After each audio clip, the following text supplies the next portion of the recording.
आज इस वीडियो के बाद हम स्लीप के एक्सपर्ट बन जाएंगे और आज हम 3 चीजें देखेंगे। पहला कि हमें किस पोजीशन में सोना चाहिए, दूसरा कि जल्दी नींद लाने के लिए क्या क्या तरीके हैं, और तीसरा हमें कितनी देर तक सोना चाहिए। तो सबसे पहला सवाल आता है कि स्लीप के बारे में हमें इतनी इन्फॉर्मेशन क्यों होनी चाहिए। हम दिन भर अपने काम में कितना फोकस रहेंगे, कितने एक्टिव रहेंगे, हमारा परफॉर्मेंस लेवल क्या होगा, कितनी जल्दी हमारे फेस पर रिंकल्स आएंगे, ये सब डिपेंड करता है स्लीप पर। और हमें cancer, heart disease, Parkinson disease, Alzheimer disease, इन सब डिजीज के चांसेस भी डिपेंड करते हैं हमारी स्लीप की क्वालिटी पर। तो सबसे पहला सवाल आता है कि हमें किस पोजीशन में सोना चाहिए। हम लोग 3 ही पोजीशन में सो सकते हैं, या तो बैक पर, स्टमक पर या साइडवेज। मेजॉरिटी लोग 63% लोग साइडवेज सोते हैं। तो हम पहले इसी से स्टार्ट करते हैं। हम 2 तरीके से साइडवेज सो सकते हैं, लेफ्ट साइड या राइट साइड। हजारों सालों से चला आ रहा आयुर्वेदा और इवन आजकल की लेटेस्ट साइंटिफिक डिस्कवरीज बताती है कि लेफ्ट साइड सोना हेल्थ के लिए सबसे ज्यादा फायदेमंद है। अब सवाल आता है कि क्यों। इस बात को आप लॉजिकली एक्सप्लेन करो, तो इसके लिए मैं बहुत थोड़ी सी बायोलॉजी का सहारा लूंगा। आप जैसे ही कोई खाना खाते हैं तो वो खाना एक पाइप के जरिए आपके पेट में पहुंचता है। इस पाइप को एसोफेगस कहा जाता है। अब जैसे ही खाना आपके पेट में पहुंचता है, आपके पेट में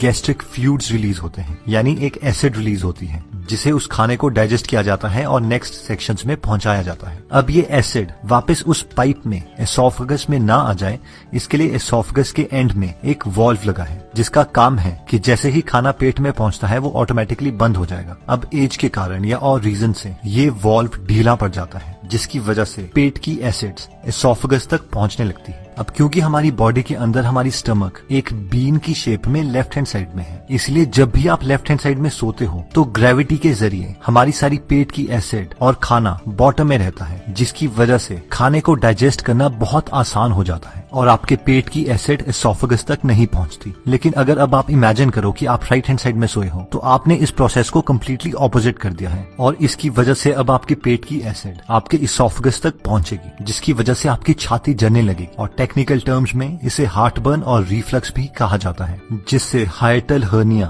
और गर्ड की बीमारी हो सकती है। अब देखते हैं कि हमारे हार्ट को लेफ्ट हैंड साइड में सोने का क्या फायदा है। हमारे बॉडी की सबसे बड़ी आर्टरी आयोटा है, जो कि हार्ट के साथ कनेक्टेड है और लेफ्ट हैंड साइड में टिल्टेड है। आयोटा को डायरेक्टली हार्ट से खून मिलता है और वो खून हमारे लोअर पार्ट ऑफ बॉडी में जाता है। अब अगर हम लेफ्ट हैंड साइड में सोते हैं तो नेचुरल ग्रेविटेशनल फोर्सेस की वजह से हमारे हार्ट को आयोटा में खून पहुंचाने के लिए बहुत कम एफर्ट करना पड़ेगा, और जबकि ये एफर्ट बहुत ज्यादा होगा अगर हम राइट हैंड साइड में सोते हैं। अगर आपने अपने घर में पंप लगाए हैं तो आप इस प्रिंसिपल को आसानी से समझ सकते हैं कि पानी को ग्राउंड फ्लोर से 10th फ्लोर में पहुंचाना मुश्किल है, जबकि ये बहुत आसान है अगर आपको पानी को 10th फ्लोर से ग्राउंड फ्लोर में लाना है। इसलिए अगर आप पूरे दिन में 8 घंटे लेफ्ट हैंड साइड में सोते हैं तो वो 8 घंटे आप अपने बेस्ट फ्रेंड हार्ट की मदद कर रहे हैं। लेफ्ट हैंड साइड सोने का तीसरा फायदा होता है लिम्फेटिक सिस्टम को। लिम्फेटिक सिस्टम का ऑर्गन स्प्लीन हमारे बॉडी की लेफ्ट हैंड साइड में स्टमक के साथ होता है। स्प्लीन का बेसिक फंक्शन होता है खून को साफ करना और डैमेज्ड रेड ब्लड सेल्स को बॉडी से हटाना और इमरजेंसी कंडीशंस के लिए खून स्टोर करके रखना, जैसे कि कट या इंजरी। अब क्योंकि स्प्लीन को खून साफ करना है और लिम्फेटिक सिस्टम में कोई हार्ट की तरह पंप नहीं है, इसलिए खून मसल की कॉन्ट्रैक्शन से धीरे धीरे स्प्लीन तक पहुंचता है। और अगर आप लेफ्ट साइड सोते हैं और क्योंकि स्प्लीन भी लेफ्ट साइड है, तो नेचुरल ड्रेनेज की वजह से खून स्प्लीन तक पहुंच सकता है और आप अपने स्प्लीन की भी मदद कर सकते हैं। हमें बीमारियां तब लगती है जब हमारी बॉडी वेस्ट प्रोडक्ट्स को हमारे खून से हमारी बॉडी से नहीं निकाल पाती, और लिम्फेटिक सिस्टम का यही काम है कि वो हमारे ब्लड से वेस्ट प्रोडक्ट्स को बाहर निकाले। इसीलिए आयुर्वेदा में सबसे पहले लिम्फेटिक सिस्टम को ही ट्रीट किया जाता है। इसीलिए अगर हम लेफ्ट साइड में सोते हैं तो हम हर रोज अपने हार्ट की, अपने लिम्फेटिक सिस्टम की और अपने डाइजेस्टिव सिस्टम की हेल्प कर सकते हैं, और अगर हम राइट साइड में सोते हैं तो हमारे बॉडी के ऑर्गन्स को ये हेल्प नहीं मिल पाती। नेक्स्ट स्लीपिंग पोजीशन आती है जब हम अपनी बैक पे सोते हैं। इस पोजीशन में सोने से हमारे बॉडी के ऑर्गन्स को ना कोई एक्स्ट्रा काम करना पड़ता है, ना ही उसे कोई एक्स्ट्रा एडवांटेज मिलती है, लेकिन हमारी स्पाइन नेचुरल अलाइनमेंट में रहती है, जिसकी वजह से हमें कोई भी बैक पेन, नेक पेन या फिर शोल्डर पेन नहीं होती। जो लोग इस पोजीशन में सोते हैं उन लोगों को फ्यूचर में बहुत कम डिस्क प्रॉब्लम आती है। अगर आपको स्नोरिंग की, खराटों की प्रॉब्लम है तो इस पोजीशन में खराटे बढ़ जाते हैं, और एपनिया यानी सोते सोते सांसें रुक जाना, वो भी इंक्रीज हो सकता है। लास्ट स्लीपिंग पोजीशन आती है जो लोग अपने पेट के बल, अपने स्टमक के बल सोते हैं। ये सबसे वर्स्ट स्लीपिंग पोजीशन है और अनफॉर्चुनेटली मैं भी ऐसी सोता हूँ। इस पोजीशन में आपकी स्पाइन अलाइन नहीं होती, गर्दन घूमी होती है, इसलिए नेक और लोअर बैक पे बहुत प्रेशर पड़ता है, जिससे फ्यूचर में डिस्क की प्रॉब्लम्स आ सकती हैं। डाइजेस्टिव सिस्टम को, सर्कुलेटरी सिस्टम को ज्यादा काम करना पड़ता है, जिसकी वजह से रात को हमारी बॉडी 25% एक्स्ट्रा एनर्जी कंज्यूम करती है। इस पोजीशन का सिर्फ एक ही फायदा है कि जिन लोगों को खराटे आते हैं उन्हें खराटे थोड़े कम आएंगे। बाकी जो लोग मेरी तरह इस पोजीशन में सोते हैं वो एकदम तो इस पोजीशन को चेंज नहीं कर सकते, लेकिन धीरे धीरे हमें इस पोजीशन से लेफ्ट साइड में सोने की ज्यादा प्रैक्टिस करनी पड़ेगी। स्लीप पोजीशन से भी इंपॉर्टेंट चीज आती है कि हम कितनी गहरी नींद ले सकते हैं, जिससे ये डिसाइड होता है कि क्या हम अपनी लाइफ बिना बीमारियों के जी पाएंगे या नहीं। तो अब हम देखते हैं वो छोटे चेंजेस जो हम अपने लाइफ में अप्लाई कर सकते हैं, जिससे हम बहुत गहरी नींद ले सकते हैं। सिर्फ 2 हार्मोन्स को समझकर हम अपनी नींद को काफी अच्छे लेवल तक समझ सकते हैं। ये 2 हार्मोन्स हैं मेलेटोनिन और कॉर्टिसोल। मेलेटोनिन को स्लीप हार्मोन भी कहा जाता है, क्योंकि जिस वक्त हमारे बॉडी के अंदर ज्यादा मेलेटोनिन होगा उस वक्त हमें बहुत गहरी नींद आ सकती है। और दूसरा हार्मोन है कॉर्टिसोल, जिसे स्ट्रेस हार्मोन भी कहा जाता है। जिस वक्त हमारे बॉडी के अंदर ज्यादा कॉर्टिसोल होगा उस वक्त हम ज्यादा अटेंटिव स्टेट में होंगे, और अगर कॉर्टिसोल बहुत ज्यादा आ जाता है तो हमें बहुत ज्यादा स्ट्रेस हो जाएगा। अब जैसे ही सुबह सूरज उगता है उस वक्त हमारे बॉडी के अंदर कॉर्टिसोल का लेवल ज्यादा होता है और मेलेटोनिन बहुत कम, जिससे हम ज्यादा अटेंटिव होते हैं। सूरज की साइकिल के साथ साथ हमारी बॉडी में कॉर्टिसोल का लेवल धीरे धीरे कम होता रहता है और मेलेटोनिन का लेवल बढ़ता रहता है। जिस वक्त सूरज डूबता है उस वक्त हमारे मेलेटोनिन का लेवल ज्यादा और कॉर्टिसोल का सबसे कम होता है। इसे हम साइंटिफिक टर्म्स में सर्केडियन रिदम भी कहते हैं। इन शॉर्ट, अगर हमें अच्छी नींद चाहिए तो रात को हमारे अंदर मेलेटोनिन ज्यादा होना चाहिए और कॉर्टिसोल कम। जिन लोगों की बॉडी रात को मेलेटोनिन प्रोड्यूस नहीं कर पाती उन्हें डॉक्टर्स मेलेटोनिन की मेडिसिन देते हैं।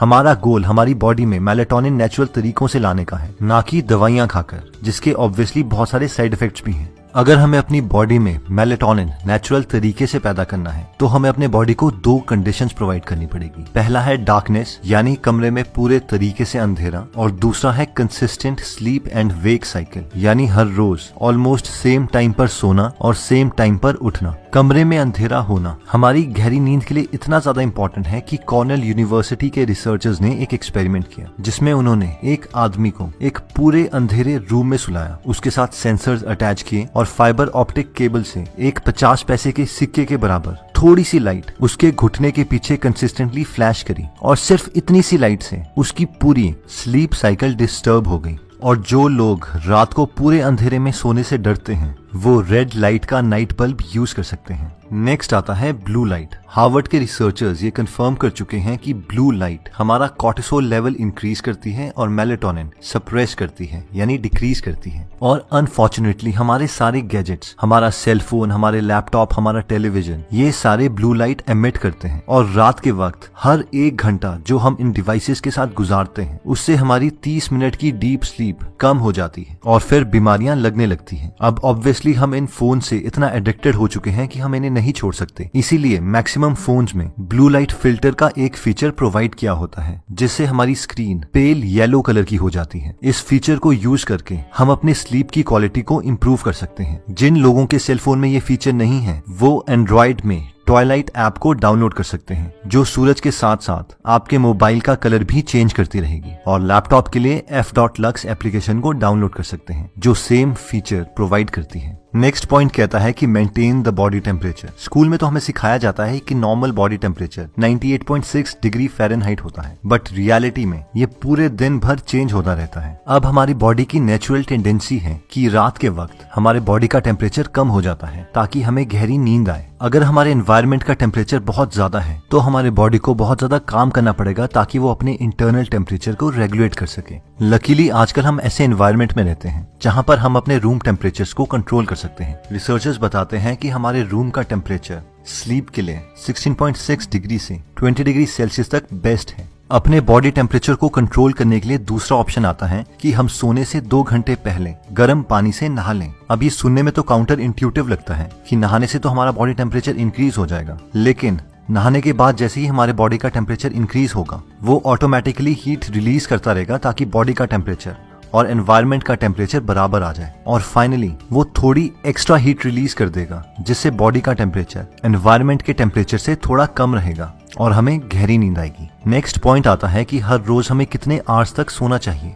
तो नेशनल स्लीप फाउंडेशन के 18 एक्सपर्ट्स ने मिलकर एल्सवेयर के स्लीप हेल्थ जर्नल में हमें ये रिकमेंडेशंस दी हैं। 0 से 3 मंथ्स के न्यूबॉर्न्स को 14 से 17 आवर्स तक सोना चाहिए। 4 से 11 मंथ्स के इन्फेंट्स को 12 से 15 आवर्स सोना चाहिए। 1 से 2 इयर्स के टॉडलर्स को 11 से 14 आवर्स सोना चाहिए। 3 से 5 इयर्स के प्री स्कूलर्स को 10 से 13 आवर्स सोना चाहिए। 6 से 13 इयर्स के स्कूल एज्ड चिल्ड्रन को 9 से 11 आवर्स सोना चाहिए। 14 से 17 इयर्स के टीनेजर्स को 8 से 10 आवर्स सोना चाहिए और 18 से 64 इयर्स के यंग एडल्ट्स और एडल्ट्स को 7 to 9 आवर्स सोना चाहिए और 65 ईयर्स से बड़े ओल्डर एडल्ट्स को 7 to 8 आवर्स होना चाहिए। तो दोस्तों इस वीडियो में हमने 3 चीजें देखी। सबसे पहली थी स्लीप पोजीशन। अगर हम लेफ्ट साइड में सोते हैं तो वो हमारे बॉडी प्रोसेसेस को हेल्प करता है, जैसे कि हार्ट को हेल्प मिलती है, स्टमक को मिलती है और स्प्लीन को मिलती है। सेकंड हमने देखा था कि हमारी स्लीप की क्वालिटी को इम्प्रूव करने के लिए हमें अपने बॉडी में नेचुरल मेलेटोनिन प्रोडक्शन इंक्रीज करनी पड़ेगी और वो हो सकती है जब हम पूरे अंधेरे में सोते हैं, सोने से पहले